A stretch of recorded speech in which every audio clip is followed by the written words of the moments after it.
Hi guys, welcome to సంతోష్ని vlogs అండి. ఈరోజు అయితే మేము సరదాగా అలా డిమార్ట్కి వెళ్దామని బయలుదేరామండి పిల్లల్ని తీసుకొని. ఇంట్లో కొన్ని గ్రోసరీ కూడా నిండుకున్నాయని అలా కొన్ని సామాన్లు తీసుకుందామని వచ్చేసాం డిమార్ట్కి. మా చిన్న పాప చూడండి చాలా హ్యాపీ డిమార్ట్ అంటే, ఎందుకంటే దానికి నచ్చిన వస్తువులన్నీ ఉంటాయి కాబట్టి ఫస్ట్ దానికి నచ్చిన బిస్కెట్స్ అవి ఫస్ట్ వేసేసుకుంది. ఇక నేనైతే అలా ముందుకు వెళ్ళానండి, కొన్ని పప్పులు అవి తీసుకోవాలి కదా. లైన్ అయితే చాలా ఉంది చూడండి. నేనైతే ఎప్పుడు లైన్లో ఉంటాను, మా హస్బెండ్ ఒక్కొక్క సామాన్లు తెచ్చి నాకు ఇస్తారు. అలా సామాన్లు కూడా తెస్తారు. బిల్డింగ్ కూడా అయిపోతుందండి. ఇప్పుడైనా డిమార్ట్కి రావాలంటే మధ్యాహ్నం 2 కలర్ అండి, లంచ్ టైం కాబట్టి ఖాళీగా ఉంటుంది. మేమైతే ఇప్పుడు సెకండ్ ఫ్లోర్కి వెళ్తున్నామండి. ఏమైనా ఉంటే ఆఫర్స్ ఏమైనా ఉంటే తీసుకుందామని.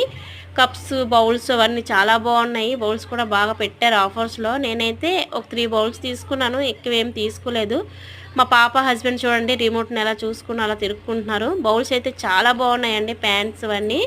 అయితే అన్నీ ఒకసారి తీసుకోలేం కదండి. నేనైతే ఇవ్వండి డిమార్ట్ దగ్గర పానీపూరి చాలా టేస్ట్గా ఉంటుంది కాబట్టి ఇప్పుడు డిమార్ట్కి వచ్చినా తింటానండి. అలాగా మిస్టీతో ఐస్